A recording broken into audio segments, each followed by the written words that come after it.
Aloha, and welcome to the Genie Show. My name is Jeannie Joseph, and we have a great show for you. I've got 3 of my students that were in acting class at Chaminade University, and I'm looking to develop this program and expand it a little bit further into a program I'm calling Act Resilient, which I think would be ideal for members of the military and their families and children to really help them deal with stress, to teach them more emotional flexibility, to develop leadership skills, to develop their creativity, their right brain, their ability to process information faster, to increase focus and concentration. There's so many benefits of this training, and I wanted you to hear it right from them so you can kind of hear a little bit about their experience. So to begin, let's just say hello. Thank you for being here. Thank you for maybe just introduce yourselves quickly. Bailey. I'm Bailey, son of the Marine. I work through MCCS, which helps take care of these guys on the bases and stuff. And your dad's been deployed 6, 7 times, and you moved home to kind of help out with things around the house, so that's very nice of you. And great. Stand-up guy. Yeah, stand-up guy. And Jacob in the Marines? I'm a sergeant in the Marine Corps. I work at my base's combat camera. And Benjamin? I'm Ben Burrow. I've been in the military for, the Marine Corps for a little under 4 years now. Well, let's talk a little bit about how this class benefited you. I know you all took it originally as a college class for credit because it was a required course. You had no idea what you were in for in a way. And what did you experience that maybe you hadn't even planned to experience? The most important experience overall I got from taking performing arts was just remembering sides of my life that I'd forgotten about, and just kind of opening up areas, I guess, in my brain that hadn't been open for a while. Yeah. And what started out as just a credit to take, you know, perform some skits, and then I'll move on with my life, really became something much more impactful. I think that, you know, one of the things that we're doing in this class is we're learning how to decrease the level of stress that we feel in a performance situation. How to be able to, you know, instead of having our brain run us, that we can kind of run our brain by controlling those impulses.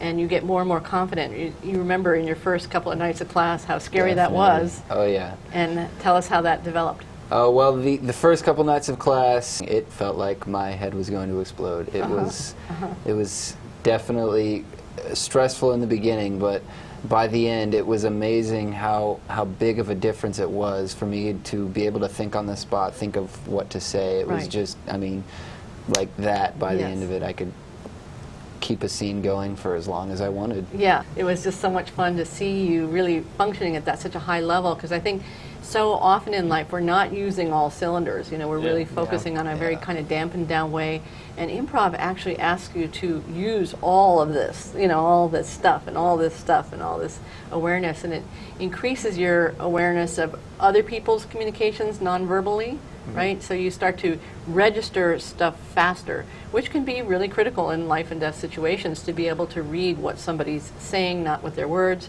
but with their body, what they really mean, you know, to be able to detect whether people are being honest or not. You know, all of this, all of that ability, I think, improves through improv training. Would you agree? Yeah, definitely. That was one of the things that struck me the most, actually. It was just the sheer brain processing required. You know, your brain really has to, like, learn this kind of, like, you know, quick wit in order to kind of keep up, sort of thing. And that's one thing I know personally I was not used to at all. I mean, before that class, my brain just didn't work like that. But then to learn to be just completely reactionary and completely in the moment like that, not have the time to step back and logically pursue the correct course, but just to kind of like live the experience. I just found it really, really mentally stimulating, really healthy, really therapeutic. You know, it just struck me like that. You know, I just remember having this kind of dawning realization that it's like, wow, this is really good for me. You know, it's like I didn't think this class would be good for me. You know, maybe good for my you know, GPA or something. You know, but no, it really brought something real to how I can live my life, and so it was pretty profound in a lot of ways. Yeah. And there's, you know, of course, a lot of stress in life, a lot of stress, people in the military dealing with a lot of stress. Do you think a class like this could be really helpful to other people in the military besides yourselves? Oh, definitely, definitely. I think that as a stress reliever, even, it was something I looked forward to every single week.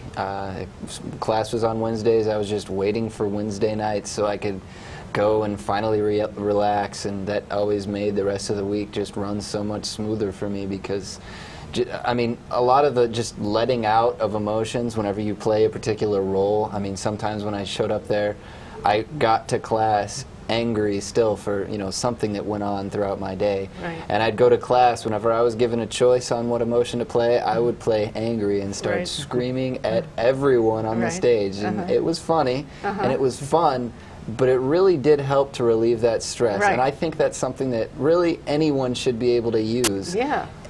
For any emotion, really. Anything that needs to get let go, I think it can really assist with any stress. Yeah. And I think what's so fascinating about that is that we don't even need to know the circumstances of your day. We don't need to know the details or who was involved. We don't need to talk to them. We don't need to talk about your mother. I mean, it's not therapy in that sense, but yet you get to exercise or exorcise your emotions. You know what I mean? So even though it's not even dealing with the situation that really triggered you, you come out of that class feeling like, okay, I feel better about that. I know, Jacob, you told me about, you had some situations, you were dealing with quite a handful of situations, and you would come into class kind of stressed out, and then be able to use that class to kind of just defuse and go into your regular life with new eyes. Yeah, especially what you're referring, you know, there was just happened to be some nights that, you know, had been real stressful days and really kind of downer days, whatever, and so there was no doubt that coming to class in those evening times was really an emotional outlet. And I mean, even maybe more so than that was, you know, it's all just such an opportunity to address emotion, you know, in general.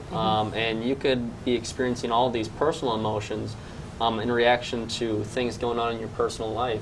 But then this whole class was, so much of it was all about learning to understand emotion, learning to appreciate emotion even, and learning to step into and out of emotion, and to just kind of, you know, mold it and use it, and you know, just address it. Yeah, because I think so often we feel victimized by our emotions. You know, the emotions are running us, and we don't want to be feeling them. We don't know how not to feel them. We get really stuck with whatever, you know, we've got going.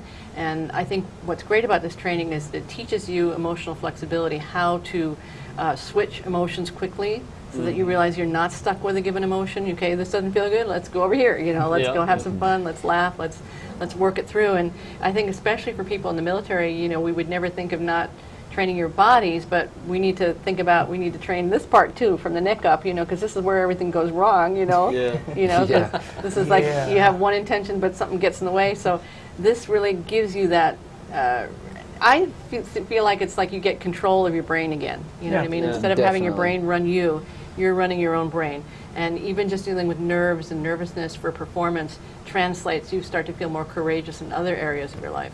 Would you say that? Would you agree? Definitely. I felt like I had more control specifically of my emotions, just exactly what you were saying. By the end of the class, all those transitions, all the different emotions I had to play, and I had to, you know, feel every single night that I was in that class really helped me out, so that I can choose what emotion I feel throughout the day. It really helps. You know, if I don't want to feel sad, I can just remember, oh, hey, you know, whenever I was in that class and I felt sad, all I had to do was act like I was happy, and it made me happy. It actually jogs the brain into a new state of emotion, and we can learn to exercise it, and the more you exercise it, the better you get at being recreating emotional flexibility. So if we look at, like, you know, young children, you know, on the playground or whatever, they'll go through like 18 emotions in 18 minutes, but they're so boom, boom, boom, boom, boom. And as we get older, we lose that flexibility, and we get stuck on something, you know, anger or fear or whatever it is, or hurt or, you know, whatever. And so we need to get that flexibility back by doing this. It's literally like a workout, which is why doing it regularly, of course, really makes a big difference.